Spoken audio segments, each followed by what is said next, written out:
All right, ladies and gentlemen, welcome to Daily Power Parsha. This is Wednesday, March 17th. We are well into year 2 of DPP, right? Year 2 of DPP. This is our second go around of Daily Power Parsha, but it's always fresh. It's always new, like Torah.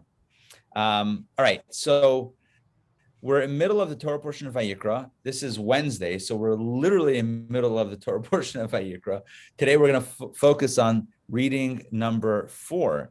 And because our JLI course has concluded, we don't need to necessarily make up some ground in advance. I think we're good if we focus and take a bit of a deeper dive on today's reading. So let's jump in. I'm going to share my screen with you, and let's party like it's DPP. All right. Can you guys see that? Thumbs up if you see the screen. Yes. Yes. Beautiful. Don, it's so good to be able to hear you. I know. All right. I come from a strange land. Right. So the first few days of Vayikra, also known as the first few readings of Vayikra, were focused on the offering of the Olah.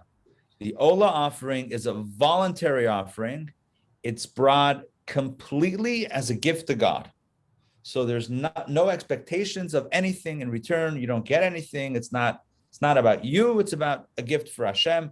Therefore, the animal is completely burned on the altar, and etc. So it's a gift that's completely to God. We also said that the Olah could be brought in many different forms. There is the animal form.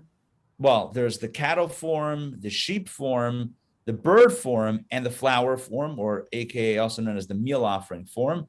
So there are different gradations. I guess what we would call it like economical levels, right? Levels of finance, so the more expensive version, the less expensive, the even less expensive, and the even less expensive than the less expensive version. 4 levels, 4 financial levels of giving this gift, but all were meant to be a gift to God. And we also mentioned, give me a moment here, let's let some more people in. We also mentioned a few days ago that when it is, hey guys, hey Matt, hey Kyla. All right, that we also mentioned that when it is, when the poorer person, when the person that doesn't have a lot of financial means is giving the flour offering, so it's considered to be nefesh, a soul who gives, because that person gives with all their heart and soul. The fact that they don't have a lot doesn't take away from the giving. In fact, it actually means perhaps that they're giving in a more pure way. And this was a powerful lesson for us, that it's not how much we give, but how we give, and really that we give. Which is why I shouldn't mention the daily mitzvah of giving tzedakah is not about, a big check or a big donation each day. It's about a regular habit of giving. It's about giving, contributing. It's about offering a little bit each and every day, not to the exclusion of big gifts as well, but it's about a consistent form of giving, which comes from the soul. So this takes us into our 4th reading, which begins the 3rd chapter of Vayikra, also known as Leviticus. So let's jump right in. Now, if his sacrifice, if his offering is a peace offering, now this is known in Hebrew as the shlomim. Shlomim is a peace offering. So why is it called a peace offering? Unlike the burnt offering or the elevation offering, which is burnt completely on the altar, a peace offering, P-E-A-C-E, means that everybody gets a piece, P-E-I-C-E, of the offering. What I mean to say is that the one who brought the offering gets to eat from it, the altar gets some of it, burnt on the altar, so to speak, God gets some of it, and the Kohen also gets part of it. So this is not a completely burnt offering. This is an offering that some of it is burnt on the altar, but other parts of it are consumed, eaten, enjoyed by the offerer, as well as the priests that were involved in the offering of that sacrifice. So that's what a peace offering is in short. So if his offering is a peace offering, so once again, a few options. If he brings it from cattle, whether male or female, unblemished, he shall bring it before the Lord. Now, if you recall, again, depending on how good your Vayikra memory is, when it came to the Ola offering, which is the burnt offering, so it was only from a male animal. Do you remember that? It was only a male, I don't know, bull or whatever it was. The cattle was only male. But when it's a peace offering, it could be from a male animal, a female offering, but either way, the same stipulation applies, unblemished. You don't bring God. Oh, Betsy looks like it's done. She's right. That's that animal is no longer functioning 100%. All right, bring her in for the offering. It's not the way we do it. Unblemished, has to be a good, healthy animal, etc. Here we go. Let's continue. He shall lean his hand forcibly upon the head of his sacrifice and slaughter at the entrance of the tent of meeting. And Aaron's descendants, the Kohanim, shall dash the blood upon the altar around. Now, this idea of leaning the hand forcibly on the head of the sacrifice. So in the Hebrew, the word is v'samach. That's the leaning of the hands, which is related to the word smicha, which is typically translated as rabbinic ordination. So yeah, when back in the day when there was smicha, like original smicha ordination, there was also a leaning of the hands on the head of the one whom one was ordaining. And there was an unbroken chain from Moses to Joshua, etc., of smicha that was broken subsequently. So we have the rabbinic smicha, the rabbinic ordination we have today is not the same official level of that ordination. Hold on one second. Check the conference room. Otherwise, she'll be in soon. I think she. So, I told you I'm in Leah's office in school. So that was one of my kids meeting with the principal / mom to ask something. So anyway, back to our story. The perks of your mom being the principal. Back to our story. So I'm using this discussion about smicha on the animal's head to speak about smicha in a rabbinic sense for just a moment. So rabbinic smicha is rabbinic ordination. Basically, it's a rabbi saying, I know this guy, or I know this person, they've studied, they're knowledgeable, I approve their rabbinic status, they are officially ordained. And you want a reputable rabbi that will ordain other reputable rabbis, and that's how the chain keeps on going. The original chain was broken from Moses to Joshua. There was an original chain of unbroken smicha that was at some point broken. Why was it broken? Little history fact. The Romans, in their efforts to uproot Judaism, after the destruction of the Second Temple and after the Jewish revolt that was crushed, right? You recall this in history. So the temple was destroyed, the Jews revolted, the Romans crushed the revolt, and the Romans basically said like this: all right, if you didn't get the message with us destroying your temple, now you're still trying to fight, we're going to crush you again. And at this point, no more Mr. Nice Guy, as if, right? So they banned Torah study, they banned circumcision, they banned all the ritual. And the thought was that if rabbis aren't ordained, then Judaism, of course, it continued, but there was a breach in that smicha. So today we don't have legit, original smicha, but it's the best that we can come up with. Getting back to this point, though, when it came to the animal sacrifices, there was also some sort of leaning of the hands on the animal. That was, in essence, connecting with the animal and recognizing that what's happening to the animal perhaps is meant to happen to us, certainly in a spiritual way, on an internal basis, which means, as I said a few days ago, the idea of taking the blood and putting it on the altar, or taking the fats and putting it on the altar, is the idea of transferring our passion and our pleasure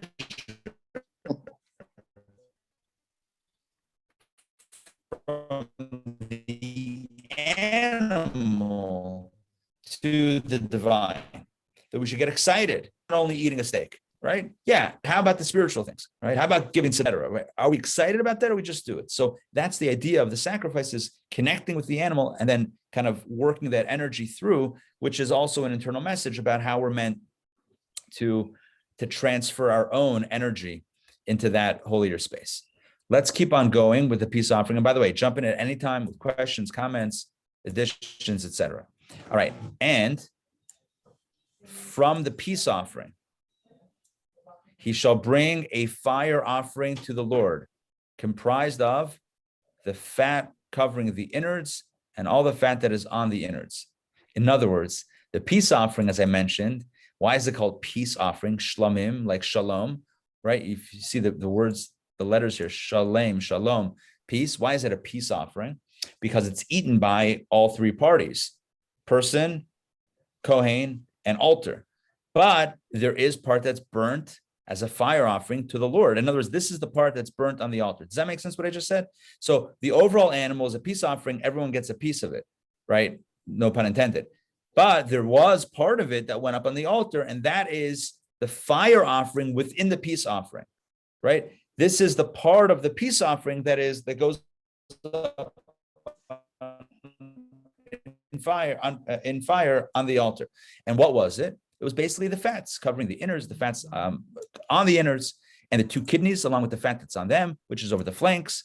Honestly, we probably need a diagram of an animal and a good butcher to tell us exactly what each part was and is. But this is what was burnt on the altar. And he shall remove the diaphragm with the liver along with the kidneys.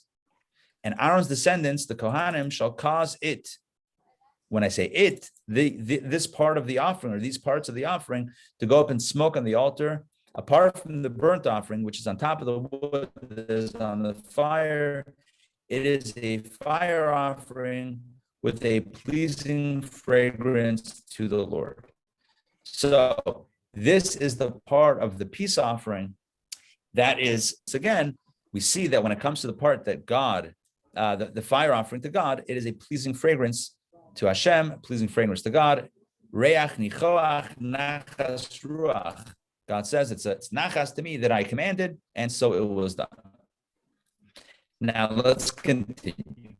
Rabbi, If he brings, I'm sorry. Yeah. I was going to say, so number one, they really Ray, had to go know ahead. they had to know their anatomy, right? You couldn't hear me. Could you hear me or no? Yeah, they really did. It's no, so yeah, I can hear you. Can you hear me? Yes. Okay. And the second thing Okay, was good. Yeah. They definitely had to know. The Kohanim had to be experts in understanding an animal and knowing the parts of an animal. And yeah, they were able to, to allocate the parts that needed to happen. Even today, a kosher butcher needs to know which parts of the animal are kosher and which are not, because, and this is very important to know that, and maybe maybe everybody knows this already, but it's important to emphasize that even an animal that's kosher, that was slaughtered properly, everything is kosher, 100% kosher. There are parts of that animal that we can't eat. There are parts of the animal we call, basically there's the sciatic nerve, the Gid Hanasha, the sciatic nerve, and the area around that we don't eat, because the Torah says, remember when the angel hit Jacob on the thigh and dislocated his hip? So from that point in time, we don't eat that part of an animal. So we can't touch it. It's off limits. Even though it's kosher, it's a kosher animal. Everything's kosher. We don't eat that part. And there's certain fats that we also don't eat. Those were the fats that we just read about that were offered on the altar. Anything that was meant for God in private consumption is also off limits. We don't eat that. We don't eat those fats.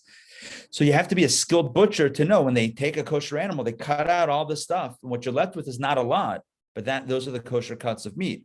By the way, in a kosher slaughterhouse, what do they do with those other parts of the animal? They sell it as non-kosher, right? You can sell it as meat, but just it can't be sold as kosher, even though it's from a kosher animal, slaughter 100%. By the way, not every cow that comes into the slaughterhouse ends up kosher to begin with. Why? Because two things have to happen. Number one, the shechting process, the slaughtering process, has to be done precisely. If there's any mistake in that, it's not kosher. And the animal is checked after it's slaughtered to make sure that it's a healthy animal, that it was a healthy animal at this point it's slaughtered, but that it was a healthy animal by checking the lungs to make sure that the lungs were healthy and robust, no holes or puncture wounds or even scabs in the lung.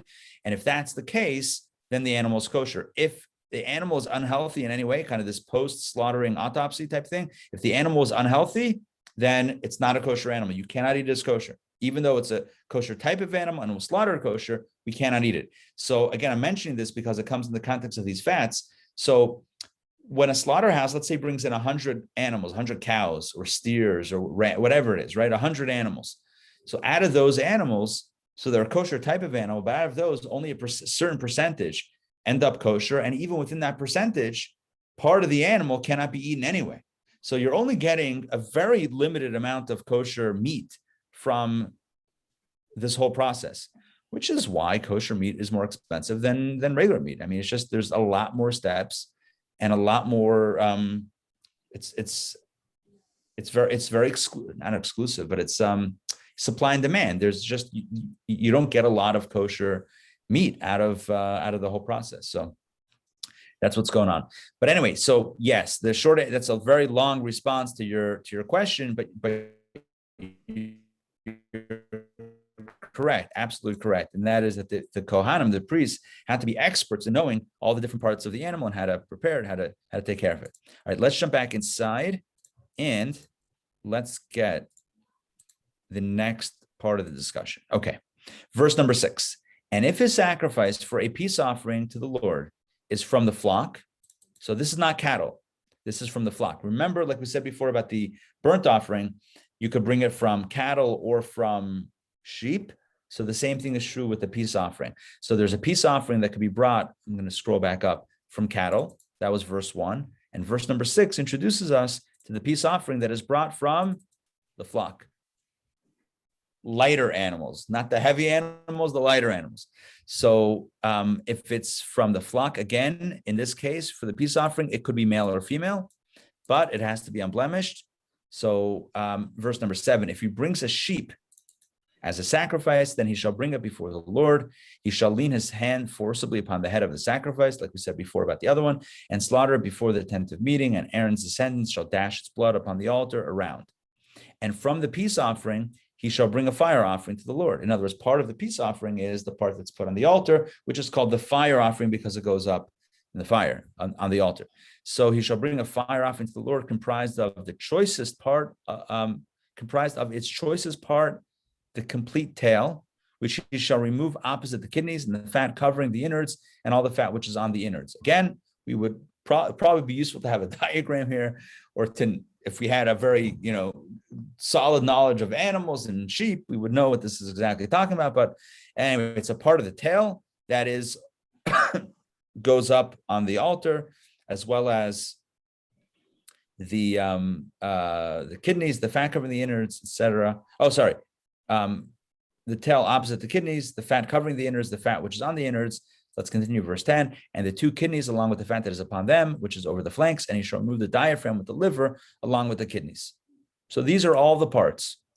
Verse 9 and 10, from the sheep that are taken and put on the altar, and the Kohen shall cause it to go up and smoke on the altar as food for the fire to the Lord.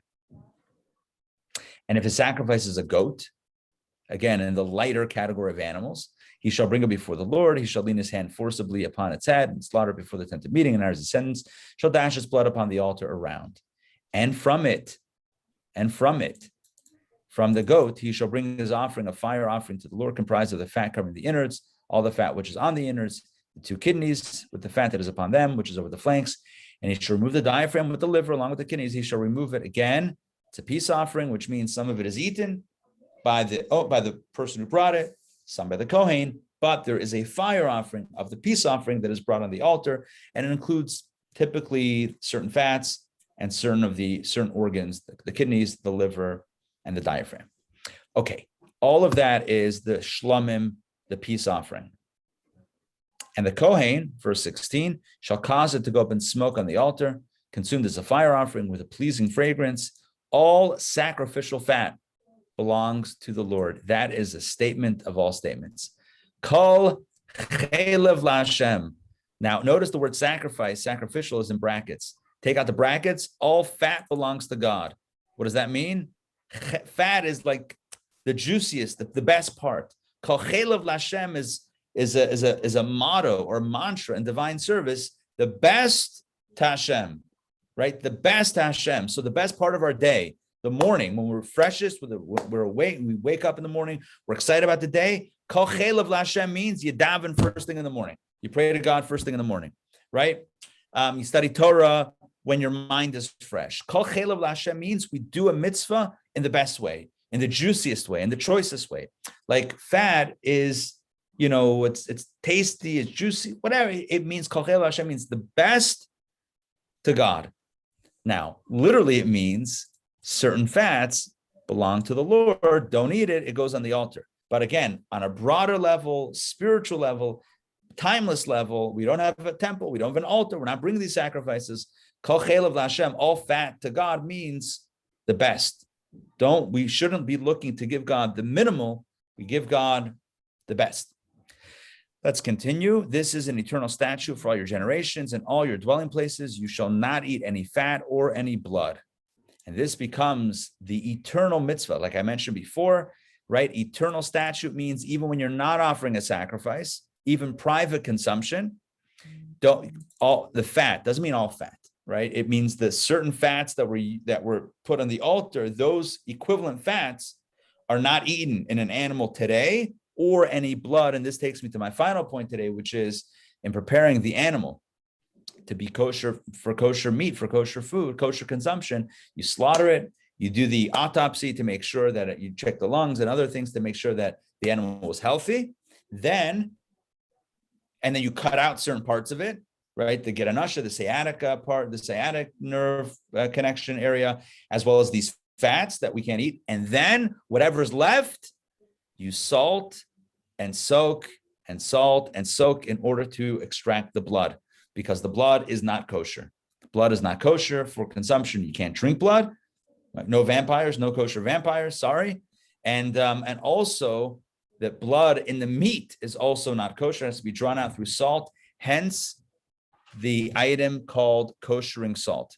Koshering salt is not salt that's kosher. Pretty much all salts are kosher. Koshering salt is a coarser salt that has the ability, the properties to suck out the blood from the animal. So the animal is salted, and then it's rinsed, and then it's soaked, and then it's salted it's done over a few day period to extract all the blood.